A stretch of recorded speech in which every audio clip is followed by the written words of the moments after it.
Hai, selamat kenalin aku Sferanda dengan NIM 024. Dan pada kesempatan kali ini aku akan menjelaskan hasil dari PowerPoint dan responsi SIG aku.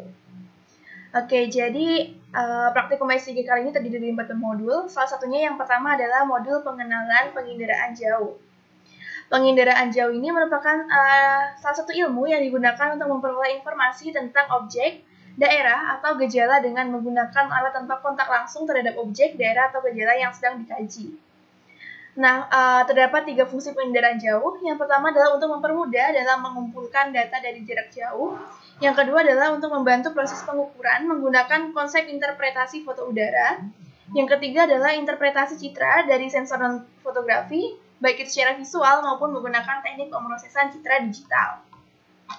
Kemudian penginderaan jauh di bidang kelautan digunakan untuk penelitian penutupan terumbu karang dalam suatu perairan, untuk mengetahui penyebaran vegetasi mangrove dalam suatu kawasan hutan mangrove, dan juga untuk mengetahui bentuk dan foto dan topografi pantai.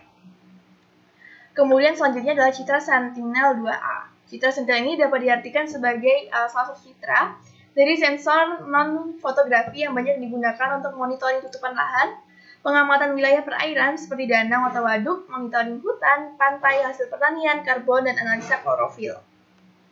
Kemudian beralih ke modul kedua. Modul kedua ini berjudul registrasi, digitasi, dan juga klik. Nah, registrasi peta ini dapat diartikan sebagai suatu cara untuk menyamakan koordinat peta, baik itu dapat menampilkan hasil scan dari peta rupa bumi maupun peta satelit, dan digunakan dengan koordinat bumi yang sebenarnya sebagai bentuk dari koreksi geometriknya.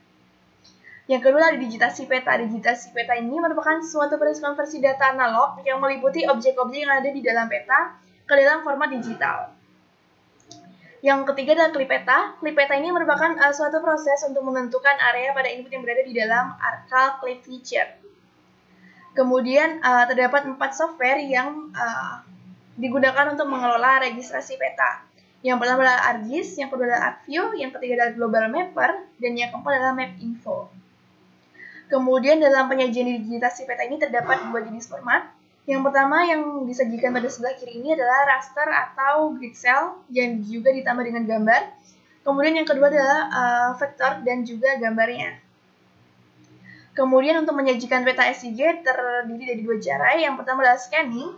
Scanning ini dapat diartikan sebagai objek-objek peta yang telah direkam ulang dengan alat optis atau semacam mesin fotokopi yang kemudian akan merubah data rekaman gambar ke dalam format raster.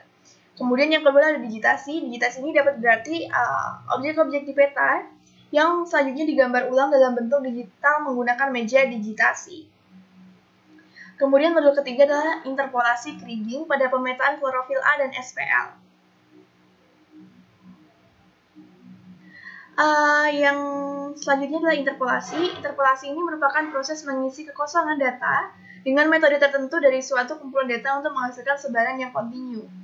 Metode interpolasi adalah yang pertama spline, yang kedua inverse distance weighting atau IDW, yang ketiga kriging, yang keempat natural labor. Kemudian untuk indikatornya yang pertama adalah klorofil A. Salah satu parameter penentu produktivitas primer di laut. Tinggi rendahnya kandungan klorofil A ini dipengaruhi oleh faktor hidrologi perairan. Yang kedua adalah suhu permukaan laut atau SPL. SPL merupakan komponen penting yang dapat mengendalikan cuaca dan iklim di suatu wilayah.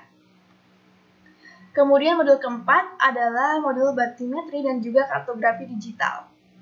Bathymetry ini dapat diartikan sebagai suatu tindakan pengumpulan data dengan metode penginderaan dari permukaan ke dasar laut yang dibuat berdasarkan hasil dari sounding menggunakan echo sounder.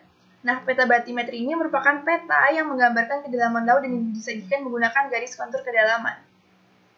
Kemudian selanjutnya adalah kartografi. Kartografi ini berfungsi sebagai pemetaan digital dalam suatu proses pembuatan peta format digital.